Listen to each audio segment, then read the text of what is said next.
Dulu stop, aku belum record bulan.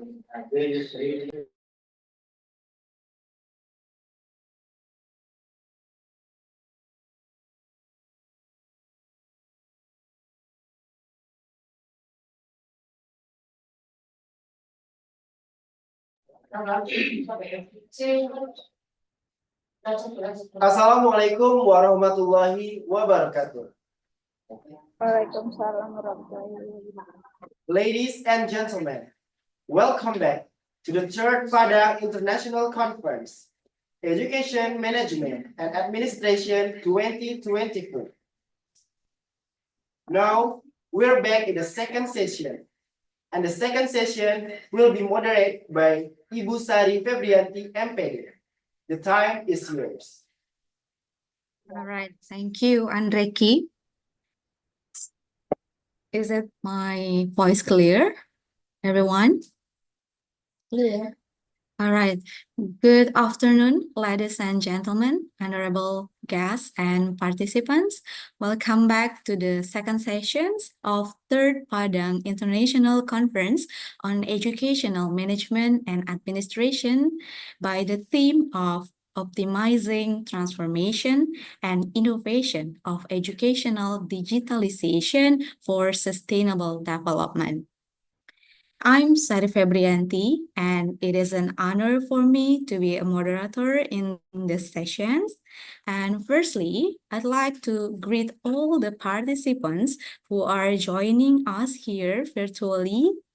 And before we begin, I would like to acknowledge to Allah Subhanahu wa Ta'ala who has given us the blessing of sustenance so that we can gather here. Well, today, Educational Administration Department has a great opportunity to have one of special invited speaker from Sinawatra University who will share to us her insights and expertise. So I would like to greet first, welcome to Miss Julie. Miss Julie, are you joining us? Hello, Miss Sari. All right. Good afternoon, everyone. And good afternoon, Miss. Thank you for being with us today. Yeah, how are you? Doing well. Thank you very much. Thank you. How are you doing? I'm very great today. I'm really excited to see you. Oh, same here. All right, Miss. Dear audience, before we give the turn to Miss Julie, I would like to shortly read the CV of Miss Julie.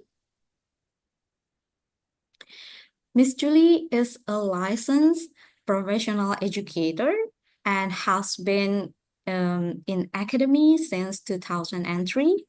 She has a degree in BS ED, major in Philippine language, and master's degree in MED, guidance and counseling. And now she is a PhD candidate majoring in English. She is a certified trainer and a communication coach. She has been an international speaker and trainer for many years, delivering talks and conducted trainings and seminars in the fields of counseling, pedagogy, and andragogy, oratory, and communications. And now she is currently based in the Kingdom of Thailand as the International Affairs Manager at Sinawatra University.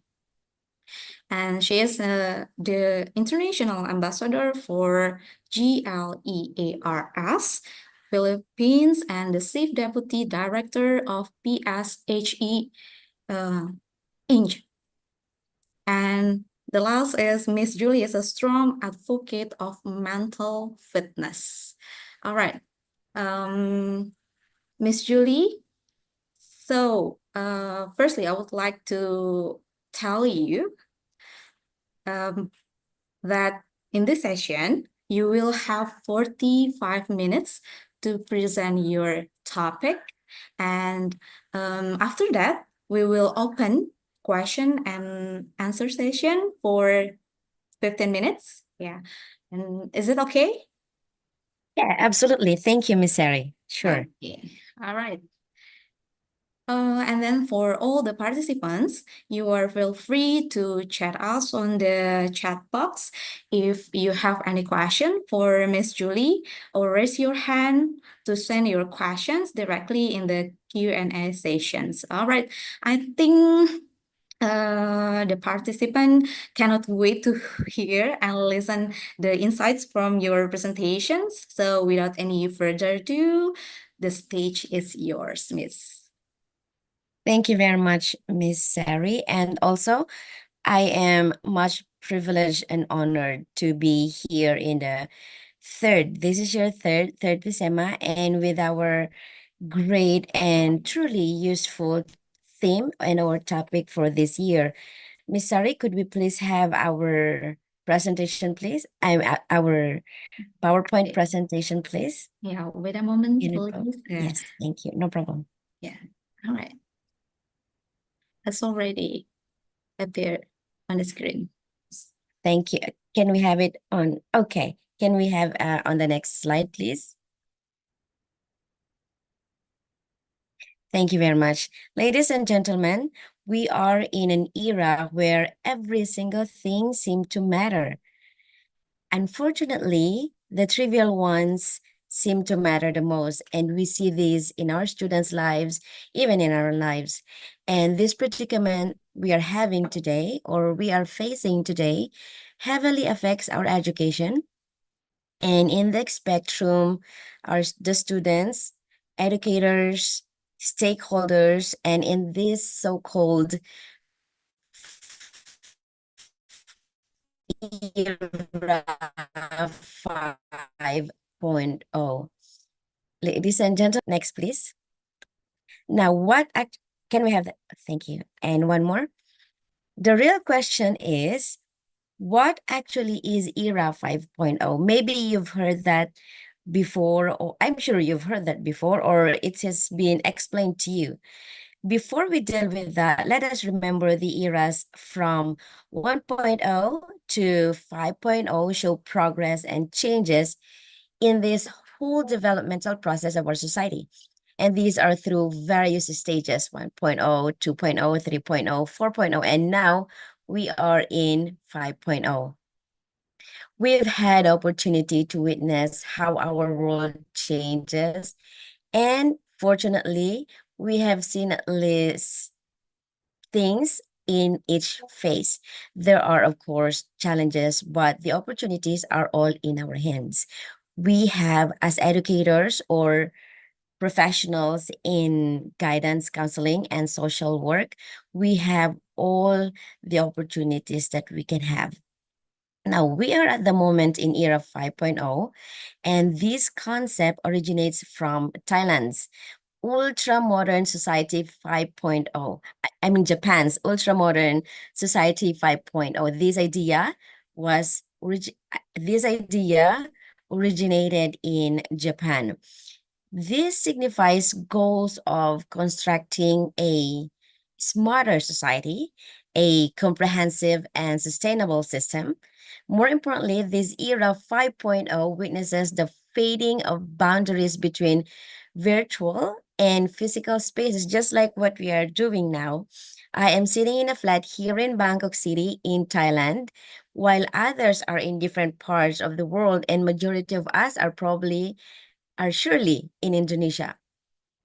I would really like to talk about the key features that encompass these modern times, but it is safe to say that this is a delicate integration of humans and machines. Two of it. Now, we are, of course, not talking about robots. These are the tiny devices in our hands. For example, our phones, our tablets, our iPads, and these devices and on our hands, these machines are actually always available. For example, if you're hungry, just press something and there you are, you've got your food delivery. Or if you want to order, you need some thing for your class or for yourself, you could just take on to online shopping, and then there it is at your doorsteps, delivered to you. Also, we can finish our reports through the machines that we have, perhaps our laptops, our computers, our tablets. And yes, we can attend international conferences through these devices, just like this conference. Now, what is ERA 5.0? In a nutshell, I'd say it is the future, but it is definitely has not stopped yet. This is the future, but it's still continuing. Next slide, please. While we are in era 5.0, or from Japanese, society 5.0, let us remember that machines can never and cannot completely replace humans. Therefore, as professionals, let's say in education or in other industries, we have delicate and crucial role in well-being of our students and fellows. Fellows means our friends in the academy, or your friend in your departments. These are our fellows. Now let us take and remember and analyze the importance of humans. That is values, joys, mental health, and many other things about us. Let's take and let's see what was added in Japan Society 5.0. Let's read it. Next, please. Let me read that one. The key, oh, I lost it. Okay. The key, excuse me. All right. Can we go back? One more, please. Slides. Okay. One more, please. That will, I mean, can we continue to slide 7? Sorry.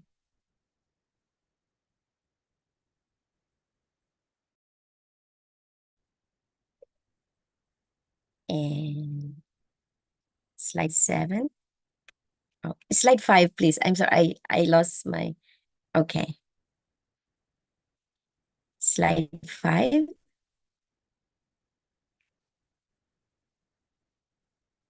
Thank you very much.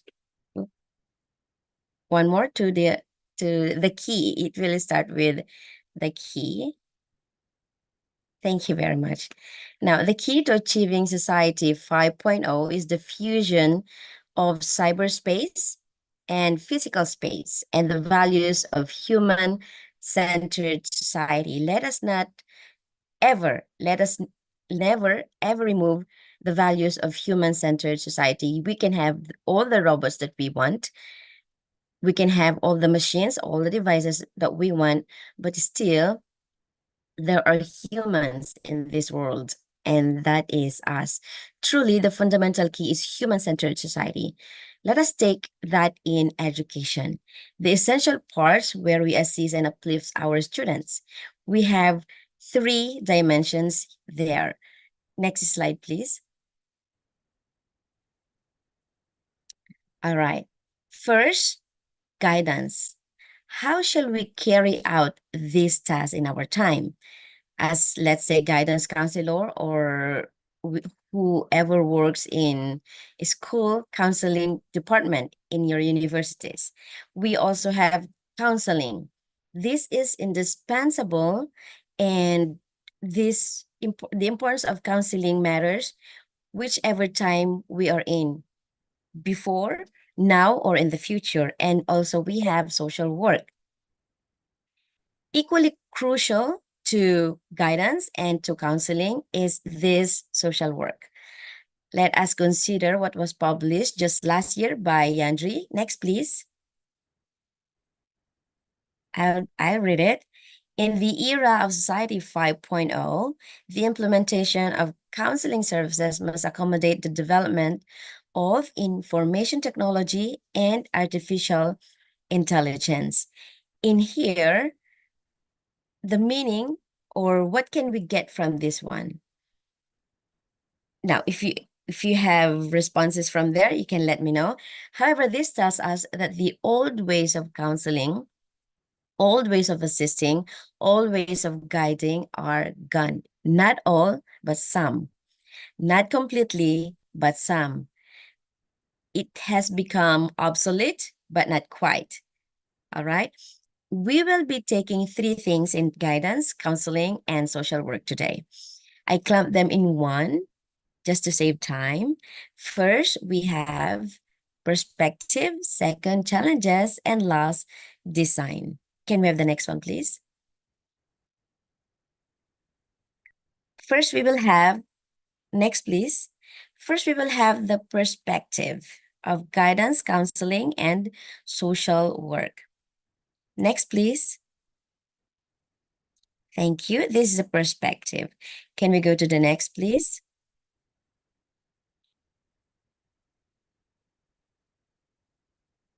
Can we take it? Thank you. In the next, okay, thank you. In the context of Era 5.0, we emphasize the integration of technology. We have already mentioned that. And of course, human-centered approaches. The perspectives in guidance counseling have actually changed. It has evolved. Let us first, please. Click, please. Thank you, Ms. Sari. Let's just have the first. We can continue to the next. And we will have only the first one. One more click, please. Okay, and one more, just one. Thank you very much. That is the focus on mental health. You see, prioritizing mental health awareness and support, integrating therapeutic practices within counseling frameworks to address rising mental health concerns among diverse population.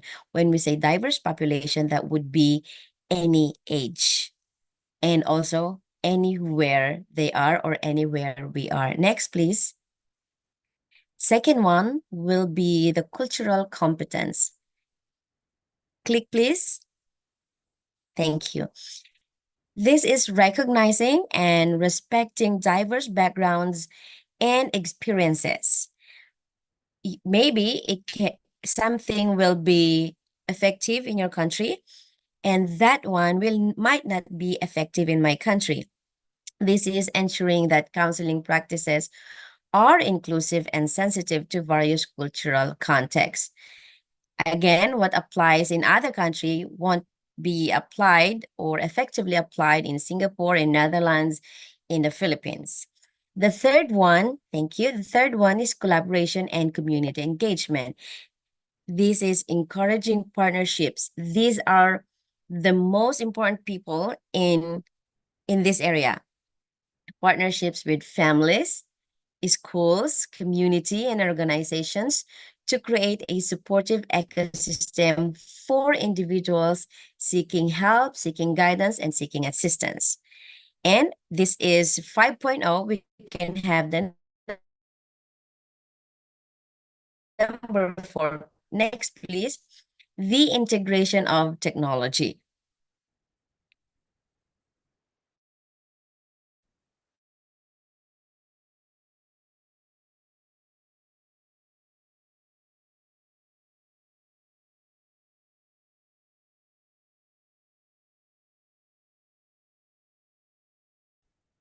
Next, please.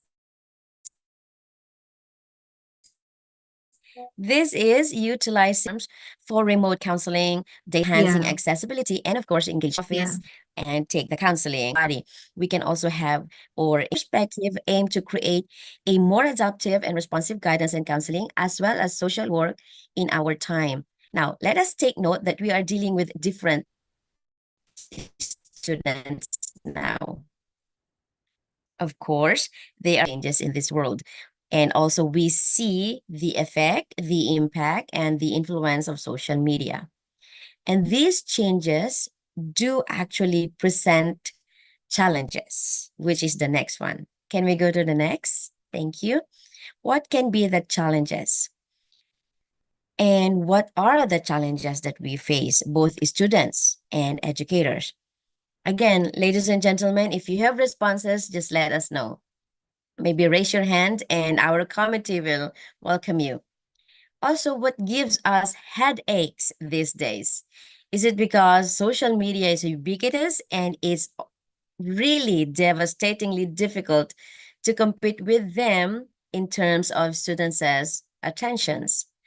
Are they more excited to look at their phones or to listen to us? Are they more excited to be in a chatting room or in our classrooms? Guidance, counseling, and social work are increasingly influenced by technology, holistic approaches, and yes, focus on well-being. We face many challenges due to the integration of technology, changing societal norms, and evolving needs. The first one, thank you. The first one will be digital divide. Now, access to technology is not uniform, leading to disparities in counseling services. For example, let's have what we have from Warsher. This was published in 2004. Quote, central premise is that in today's society, the ability to access, adapt, and create knowledge using information and communication technologies is critical to social inclusion. This focus on social inclusion shifts the discussion on digital divide. This is from communication technologies that is too critical to social inclusion. And these two focus on what really means to join them. What you have in your country might not be available in my country. Or one student has this access and other students doesn't have the same access. Now, let us say this era, the influence of machines and devices are everywhere. It is staring directly at us from our classrooms, from the phones of everyone, and also from the rooms in our guidance and counseling department. Again, not everyone has the same access to everything. And this is one challenge in our department, the digital divide. Next, please. Let us discuss, thank you very much. Let us discuss this important, really important element, workforce training and development. We say that things are changing, things are improving and developing. One thing that should undergo to this process are the guidance workers, counselors, and social workers themselves. That is us. We should be changed with new perspective, with new education as well. Academic institutions from kindergarten to higher education must invest on giving fresh, advanced, and contemporary or improved trainings, educations, and certifications for us, for everybody, also all educators, for us to be fully equipped in our duties, in our roles, in our office. Earlier, I have mentioned that we can no longer use the old techniques and strategies because students these days are not like the ones before. Now, continuous professional development is essential to keep pace with technological advancement and new, say, therapeutic methods. Next, please. The third one is a huge and crucial one. This is the mental health stigma. Why do students don't go to counseling offices anymore? Why do people who need psychological help don't ask for assistance anymore? Fellows in the academy, the stigma around mental health issues hinder individuals for seeking help. And this is despite the fact that there are many growing awareness or growing clubs, social groups in this subject. These three challenges highlight the need for ongoing adaptation and innovation in guidance, counseling, and social work practice. Now, let me share a quote from a study conducted by Corrigan and Watson. This was published in National Library of Medicine. They said, quote, "Many people with serious illness are challenged doubtfully. On one hand, they struggle with symptoms and disabilities that result from disease. On the other hand, they are challenged by the stereotypes and prejudice that result from misconception about mental illness. As a result, both these two factors, people with mental health are robbed of the opportunities that define life. What are these? Good jobs, safe housing, satisfactory healthcare, and affiliation with diverse group of people." Close quote. Can we have the next one, please? Let us check on the next, please. And one more. Designs and models.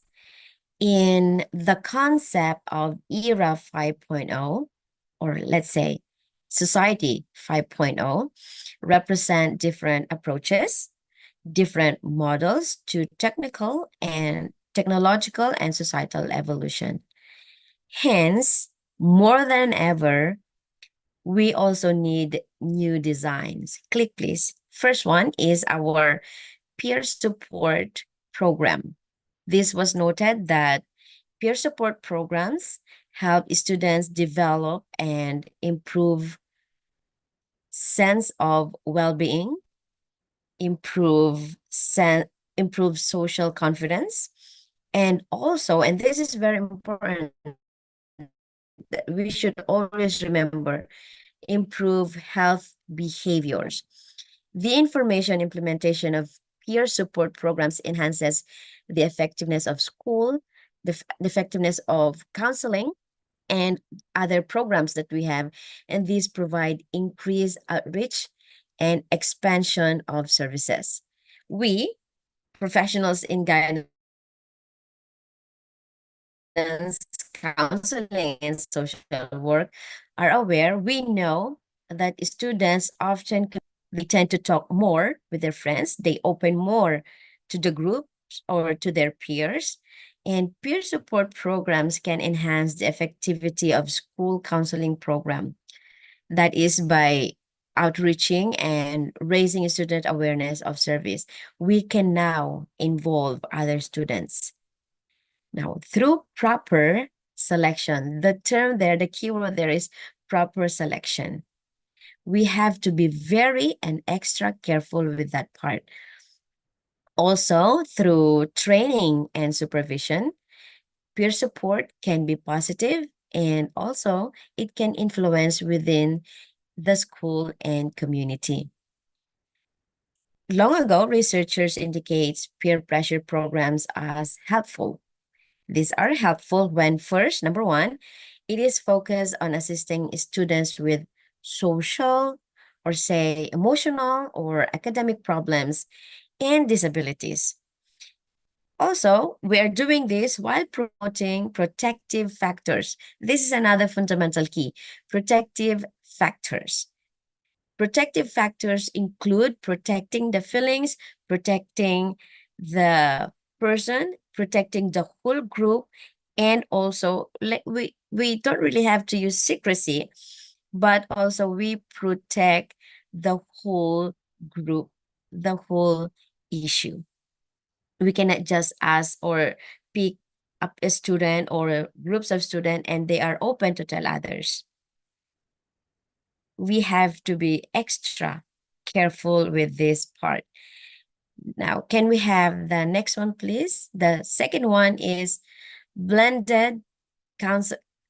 Next one, please. Blended counseling models. Well, COVID-19 sounds like a history now. However, it has had significant, big effect on mental health and well-being of individuals around the world. When we say individuals, it means all age range, young people, from younger people to older people. Now, Blended counseling models combine traditional face-to-face, a student and the counselor in the office, or a person and a social worker in an office. That is the face-to-face therapy combination with digital tools and online resources. These two will create a more, say, flexible and accessible approach to mental health care. And these models leverage technology to enhance the therapeutic experience and also to cater to diverse students or, say, clients' needs. In previous times, this was in 2010, from 2014, researchers indicates that these blended counseling models can improve outcomes for values population. There was a study by Anderson and other fellow researchers. They found that clients using blended approach, the face-to-face and online approach, reported greater satisfaction and symptom reduction compared to just doing the one-on-one face-to-face counseling. While, of course, while blended counseling offers many benefits, it also has challenges. Issues related to privacy, also digital literacy and access to technology can create problems or challenge or barriers for some students, for some people, say, or for some clients. Now, blended counseling model represent or gives us a significant evolution in mental health care, in well-being, in guidance, in counseling, combining the strength of in-person therapy with the convenience and, of course, the accessibility of digital tools. By embracing these models, social workers can better meet the diverse needs of their clients, of their students, of anybody, ultimately leading to improved mental health outcomes, better well-being. Next one, please. The third one will be data-driven decision. Now, let us define DDM in a clear view that is without other entities such as education or counseling. IBM says DDM, or data-driven decision-making, DDDM, is an approach that emphasizes using data and analysis instead of intuition to inform business decisions. It involves leveraging data sources such as customer feedback, say market trends, and financial data to guide a decision-making process. By completing, analyzing, and interpreting data, organizations can better make decisions that more closely align with business goals and objectives. Like I have mentioned, this was a clear definition from IBM.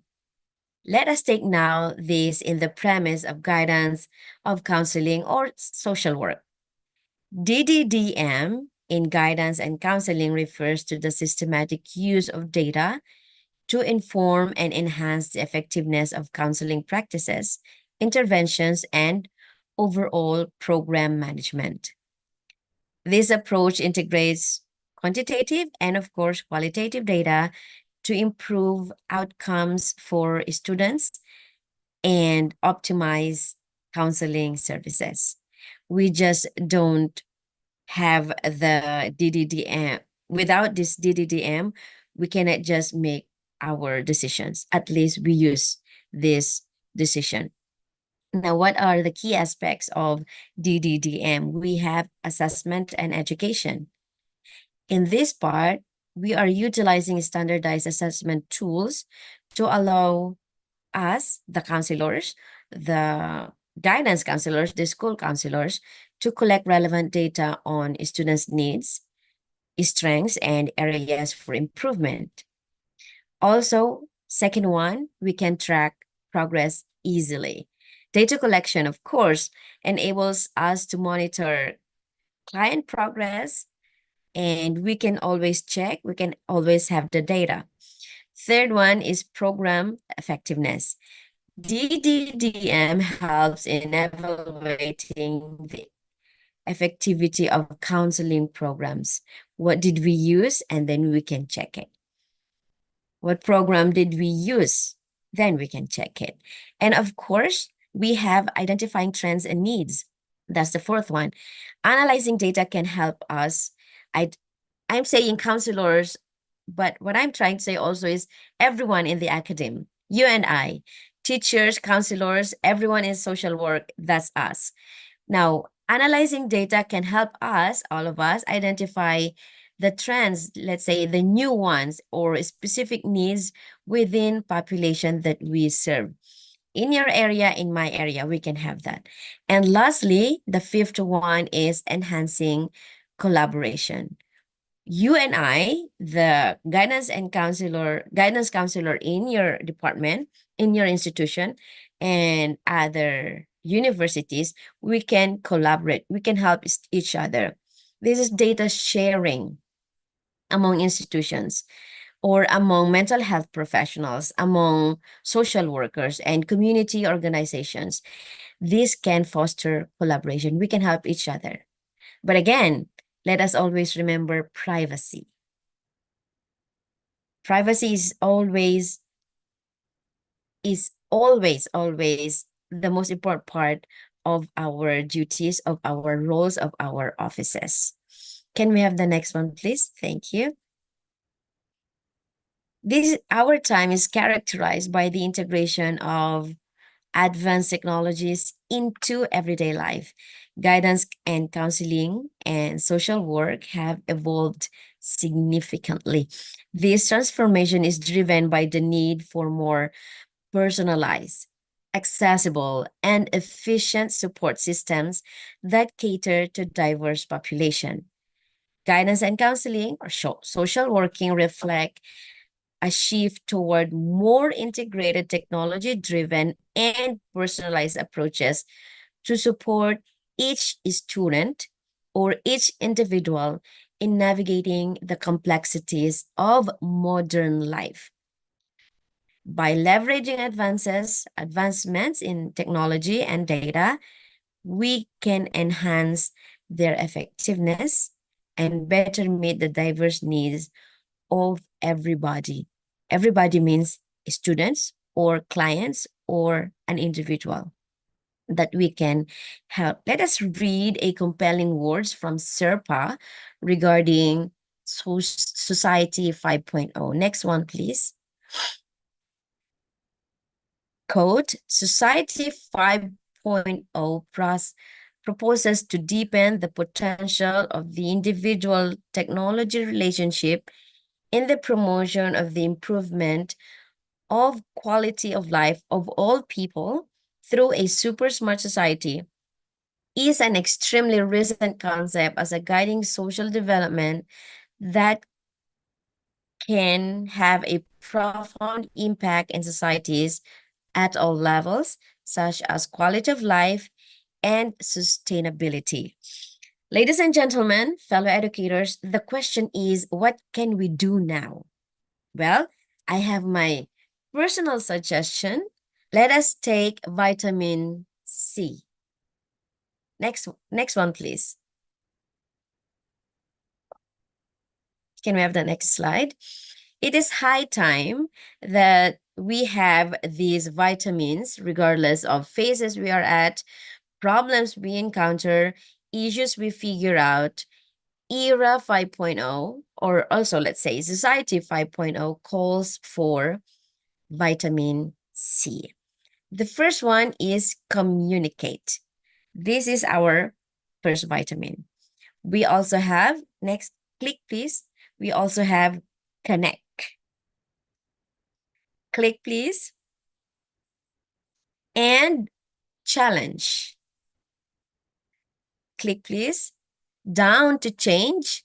And then, of course, we celebrate. These are the vitamins we need and we must have as we face our roles and duties and offices in this time, or say in this era. Next slide, please. This time, our time, where technology plays a pivotal role in everyday life, take note, effective communication has become increasingly vital in the realms of well-being, of guidance and counseling, or in just our personal lives. As counseling practices evolve, the methods and channels of communication significantly impact the quality of support that we can provide to individuals. I'd like to share you 3 reasons why communication is essential in this context. 1, it enhances accessibility. We can go back, please. Thank you. It enhances accessibility. It builds trust and rapport, and also it empowers and in advocacy. Let us remember, fellow guidance and counselors and social workers, that communication is a cornerstone of effective guidance counseling and overall well-being. By prioritizing clear, empathetic, and adaptive communication methods, we, teachers and counselors, can better meet the diverse needs of our students, fostering a supportive environment that enhances better mental health. Also, as technology continues to evolve, the ability to communicate effectively remains essential, ensuring that our students receive the care and support they need. Sometimes it is easier for our students to talk to us through, let's say, video chat or telephone calls, rather than they being in our office, they sitting in front of us. It can be difficult. Also, in the premise of communication, our questions and our care are ways to help and uplift our students. Ladies and gentlemen, take this vitamin C and impart, share, and talk. Next one, please. Now, the landscape of well-being, the landscape of guidance and counseling is evolving rapidly. It's actually too fast due to all the advancement we have, all the societal changes, and increasing mental health awareness. Navigating this landscape requires us and our students to exhibit bravery in facing various challenges. And this bravery that we need should be in our hands, the bravery to connect with other people, the bravery to, again, communicate and connect with other people. Evidently, connecting with others or with other people, fellows in the academe, or students to students, or teachers to students, even parents, this is more critical than ever in the realms of well-being, in the realms of social work, in education, in guidance and counseling. We can take advantage of technology. We can connect with anyone we want to. We can engage with somebody far from us. We can help them with the use of technology. The emphasis on connection not only improves mental health, well-being, but also contributes to creating a supportive and resilient communities. These communities involved everybody, teachers, all the stakeholders. That includes parents, more importantly. Now, let us take this vitamin C and go and be friends and go with families and supporters and everyone. Can we have the next one, please? Thank you. Guidance and counseling. I have talked about already, I've shared too many times that it changes. Now, there are sensitive issues such as trauma, addiction, or suicidal ideation. Us, educators and counselors, must approach these topics with compassion and bravery. We have to ensure that our students feel supported because they already took the challenge to talk to us. They already took the challenge to knock on that office door, or they already took the challenge to send us a message or make that call. They need our support while they navigate their struggles. Helping students, or perhaps helping fellow educators, develop resilience. As we help, we become stronger. Facing challenges in well-being, facing challenges in guidance and counseling require a collective bravery again, and we can thrive. Courage in these areas are not only enhances the counseling process, but also empowers our students to overcome their challenges and thrive. Please take this vitamin C and embrace the challenge to lead, and more essentially, to be a friend. Next one, please. Now, as we transition into era 5.0, and as guidance and counseling undergo significant transformation as well, we aim to enhance well-being of individuals and communities. This era emphasizes the integration of advanced technologies, data-driven making decision, the DDDM I shared earlier, and of course, a holistic approach to mental health. The question, however, is, are we ready to change and face the reality, thereby accept the truth? So take this vitamin C and make necessary steps to enhancement. And next one, please. Finally, of course, we celebrate all the seemingly unsurmountable difficulties, challenges, and changes that we went through or are going through or will go through. We celebrate. Take this vitamin C and evaluate and be happy with our success, or as we journey to our success. Fellow educators, we have each other in this challenging yet ever so exciting era.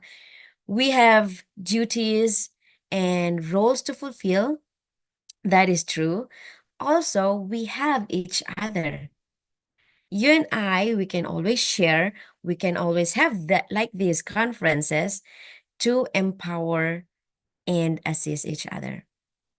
May we all take these vitamins to navigate era 5.0.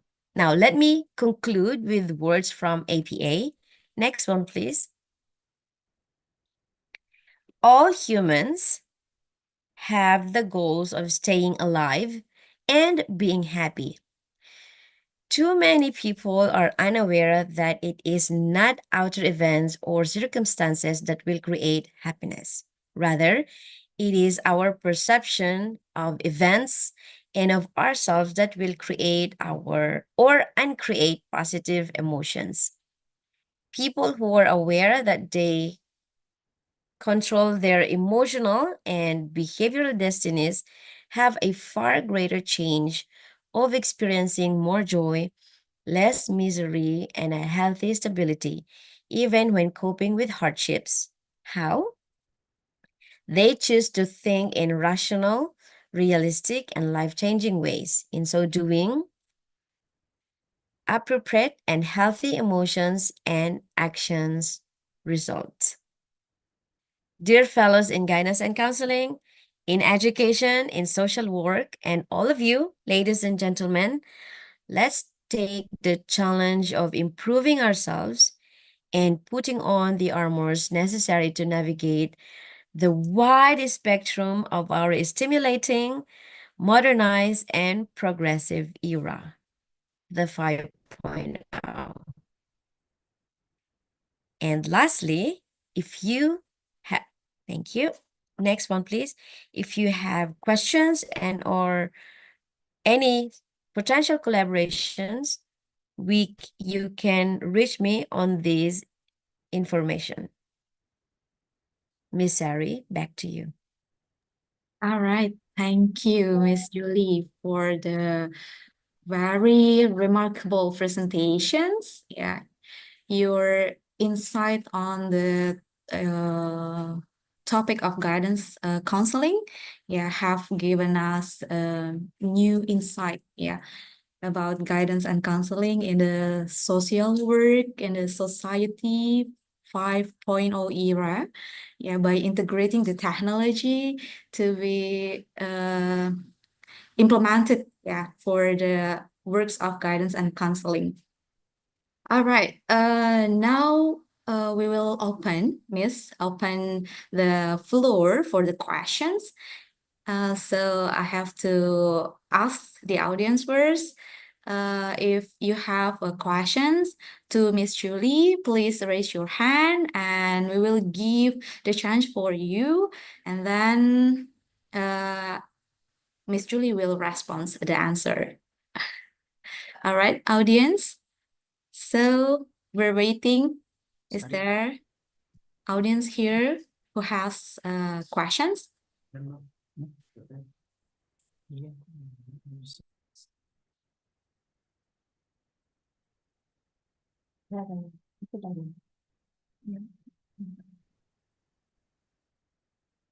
Raise. All right. I will start from the chat box, Miss Julie. Here there is a question from Miss Lutfiani. Yeah, the question is how to create a good communication for a Gen Z, especially in online learning. Yeah, you talk about the technology. Yeah, there is a vitamin C communicate. Yeah, and then Miss Lutfiani asked about the specific one for the Gen Z good communication for the Gen Z. Yeah, especially we as an educators, we are teaching them. Yeah, and then some chance we teach them in online learning. Yeah, maybe I will give to you, Miss Julie, please. Absolutely. Thank you very much. First of all, let us take a look at the good communication for Gen Z, especially in online learning. Well, Gen Z are the people really, really younger than us, really younger than us. And communicating with them, talking with them, or even just texting or chatting with them can be different. The question there, thank you very much for the question. The question there is how to create a good communication. Let me answer that in two ways. Number one, talk to them like adults using Gen Z words or Gen Z vocabulary or Gen Z way of talking. We have to establish authority for as teachers, as parents, maybe some of your parents, and you would like to talk to your children, the Gen Z children. Make sure that we have that authority, but we speak their language. How do we do that? How do we speak their language? Know what they are interested in.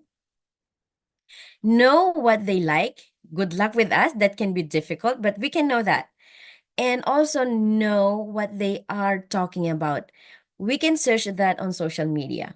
Or when they are talking in our class, we can hear, we can see, and we can actually formulate the idea that, oh, that's what they are interested in. Oh, that's what they like. So that's how we can, this is not a guarantee. Of course, there are different situations, there are different eras that we have, there are different circumstances that we have, but please maintain authority as an adult, as the teacher, but use their language. That's for the question number one. And for the question number two, let us talk about the principals, the leaders, or the directors of of a school or any institution in how to make guidance and counseling program in the school work effectively. Yes, principals, directors, or leaders are the key in guidance and counseling, but they are not the people to make it work effectively. We have the guidance and counselor for that. Now, which means I will lower down the hierarchy. The guidance and counselor should work to make it effective. How? How to make it effective? We take advantage of the power of the principal. As the principal, give him or her your program. Give him or her your plans. This is what we want to do. This should be done in our school. They say yes, they don't say yes. We will have to meet with them one by one.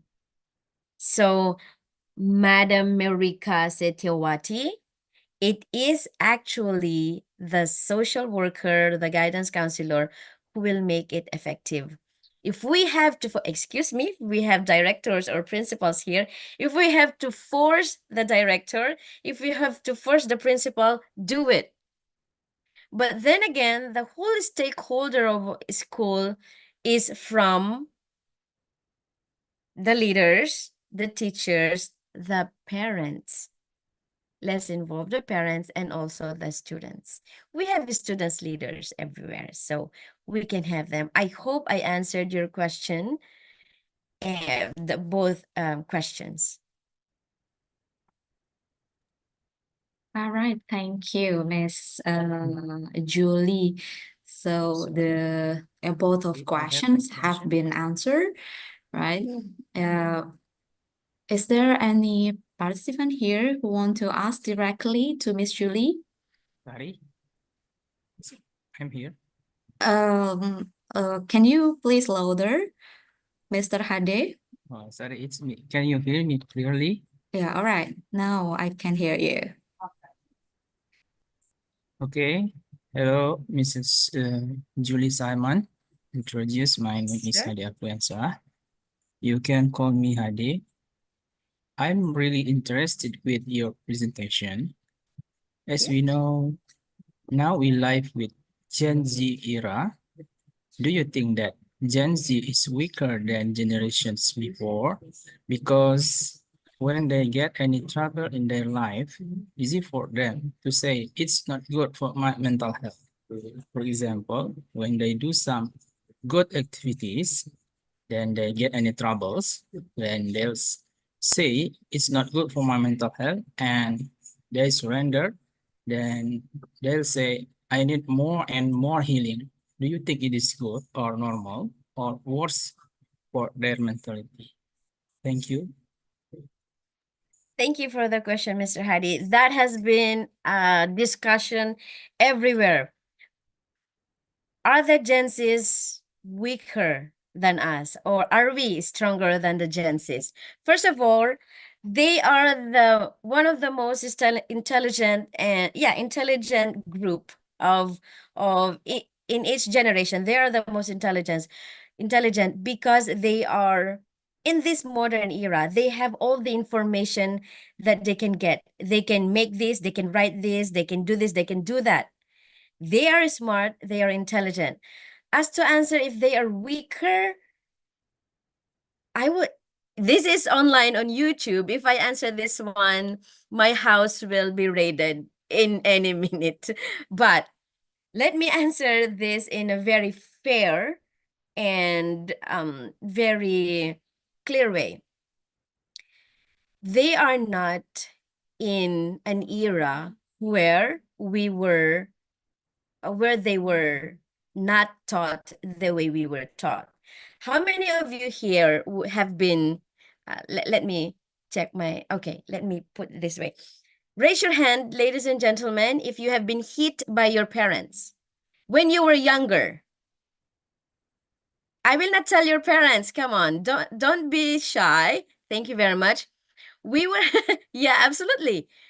How Yes. many of us here have been punished because we did something really, really, really wrong at school or at home? Anybody?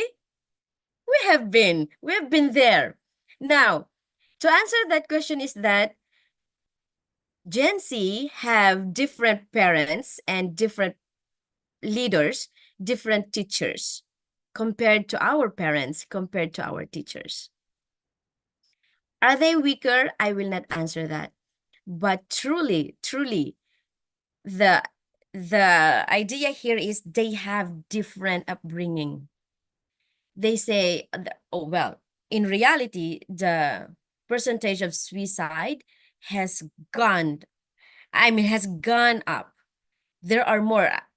Maybe some of you are, I'm surely some of you are younger than I am, but the percentage of suicide and also depression, stress is higher to the younger generation, only because they are facing too many things in their lives. You see, when we were younger, when we were grade 1, we only talk about ABC, 1 plus 1. Not them. They are talking about multiplications and grammar and difficult sentences. They have different things that they're facing at the moment. When we were in high school, we play, we just eat, we go to school, study. Now they have to have research. They have to produce something. They have too many projects.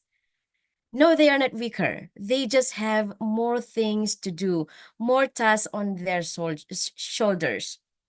And what kind of parents are we? What kind of teachers are we at the moment? Do we understand them?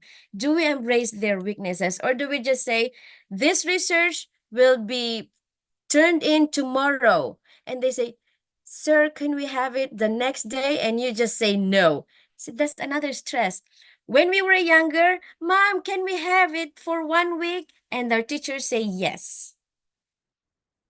Ladies and gentlemen, they are not weaker. They are just facing too much. They are doing too many things.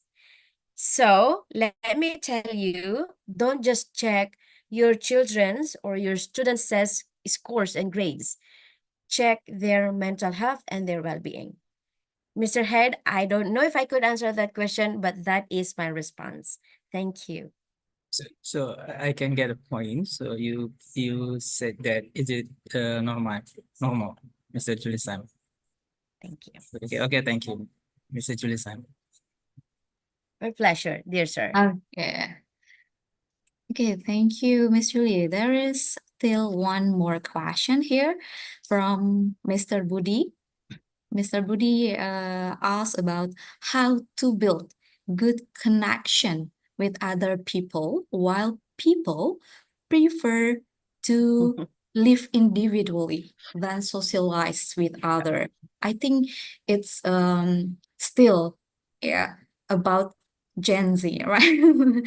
They are more individually, rather than to social with other because they are addicted maybe to their handphone. Okay, how do you think? Thank you. Mr. Budi, oh, well, before I answer your question, Dr. Chris says hi to you. Dr. Christian Muhammad Christian is saying hi to you, Sir Budi. First of all, if you want to build a good connection with one certain person, for example, your student, you have this one student that you want to build a rapport with, a good connection with. Don't talk to the person. Check the social media, check her or his Facebook, check her or his, what do you call that? Instagram, Twitter, WhatsApp posts, whatever. Check first the social media. What are they interested in? What is he interested in? For example, I'd like to have a good connection with say, Madam Ermita, but she wants to be alone. She will never talk to me if you just say, hi, did you know what? I went to Padang and she will not listen to me. first I will do is to check her Facebook. Oh, what is she? Oh, she likes cooking.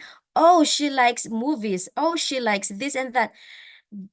First of all, Mr. Budi, get good information about the person. No one actually wants to live alone. They want friends. Come on. But we have to know the correct information before we talk to them. If you want to give me gift, you check my social media. What actually do I want to have? What actually do I want to receive? You want to talk to one of your students who's not actually talking with anybody? Talk to other people. Get the information. For example, we are in military, or we are soldiers. We are in the police academy. Get the intel, and then they can start socializing with us. Thank you.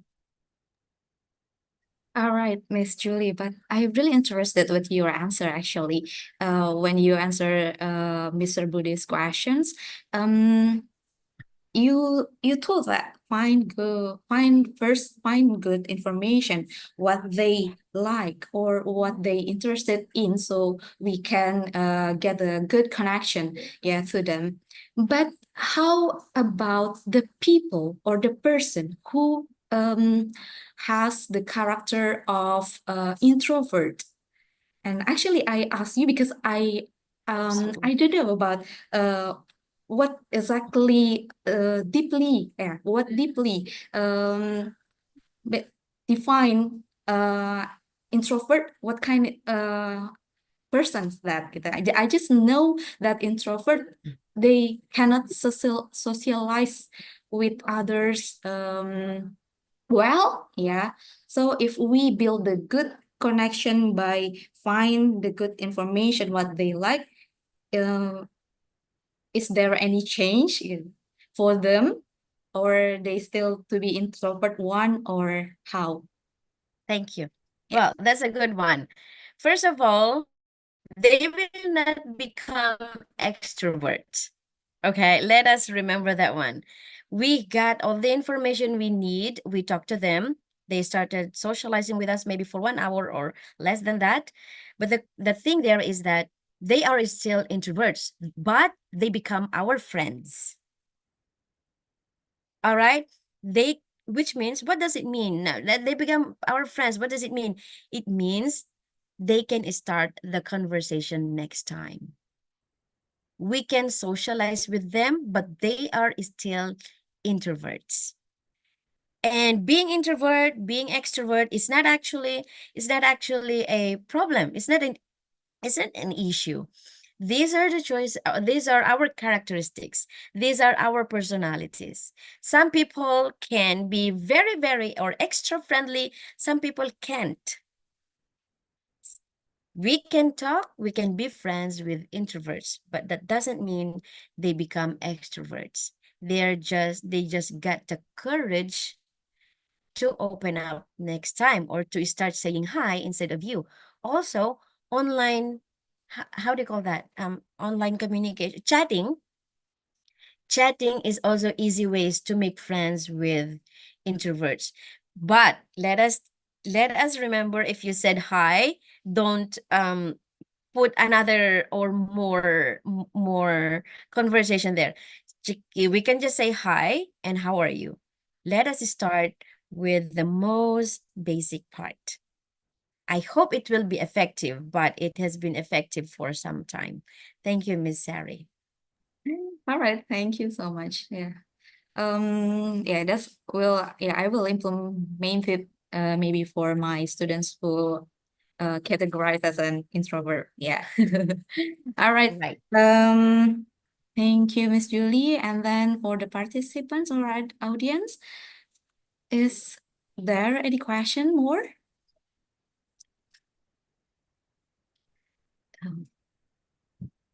I think no. So, all right. Thank you, Miss Julie, for your answer. Yeah, we are so. Oh, yeah. Oh, yeah. Mr. Budi reminds me that we will give you first the certificate Yeah, as our appreciation for you to be a invited speaker right now. And then Mr. Budi will share the certificate.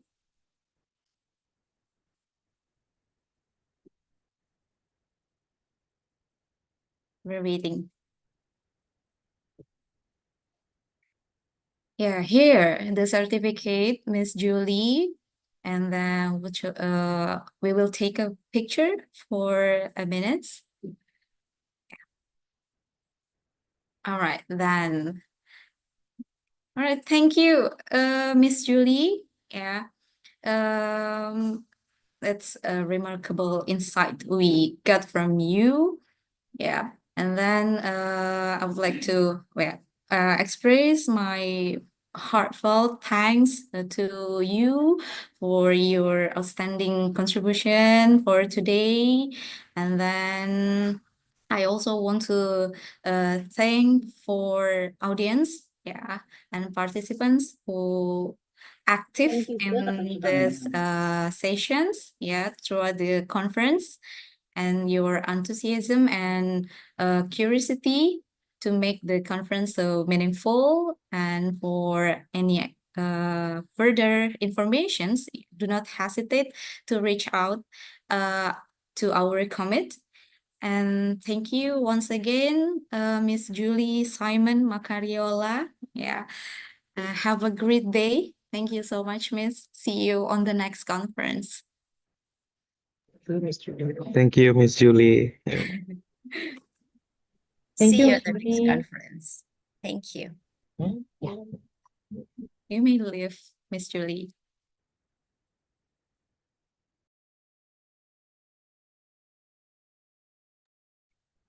Well, I will send back to our MC, Andreki. And then I would like to inform for the participants or audience today. Actually, we have one more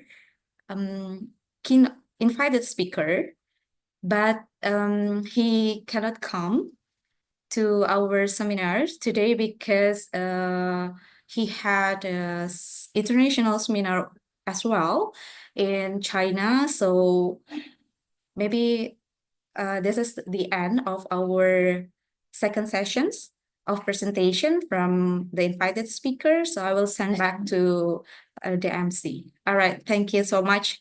Have a great day.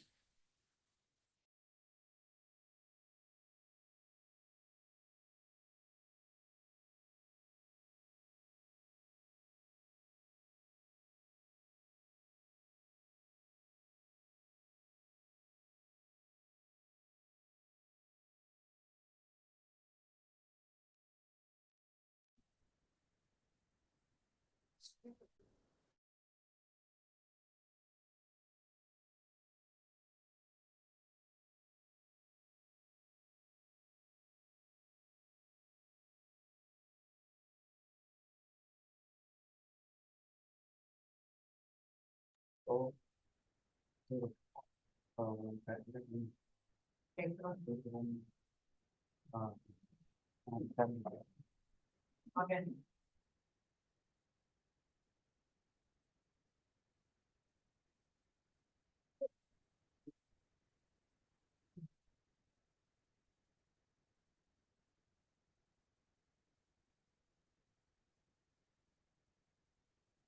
Okay, thank you for amazing speakers. Well, because the next speaker cannot join the Zoom, that's why we will end seminar tomorrow. Sorry. And we will back tomorrow at the same time with the same link. See you tomorrow. Good afternoon and thank you.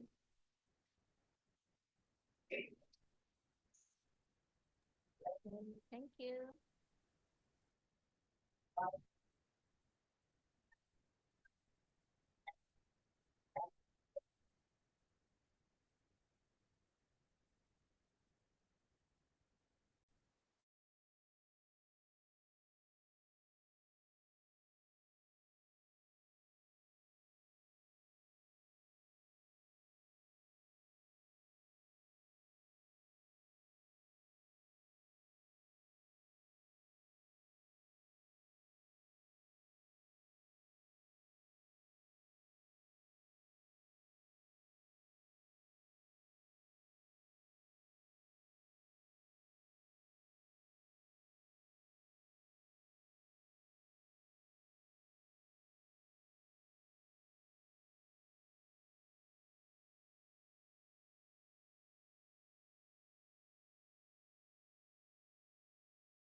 Belum ditutup.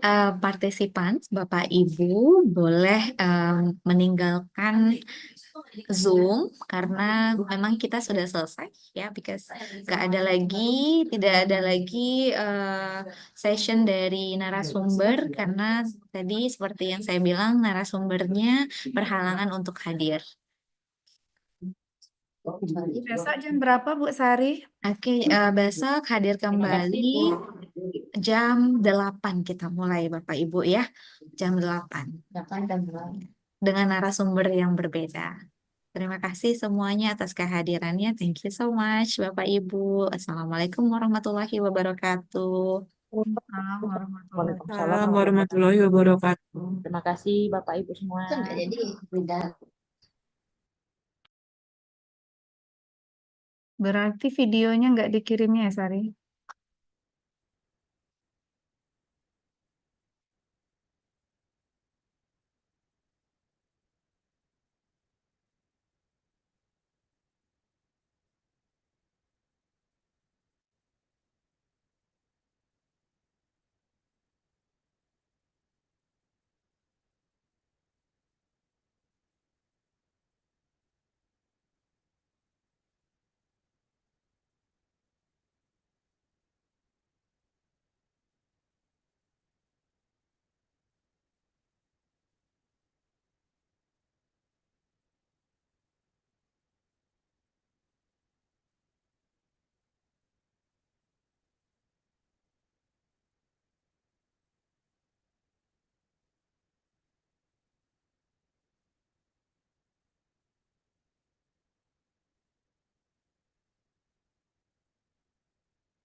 Mbak Esti, terima kasih banyak Mbak Esti. Memang ini betul surat yang dibutuhkan Mbak Esti. Alhamdulillah.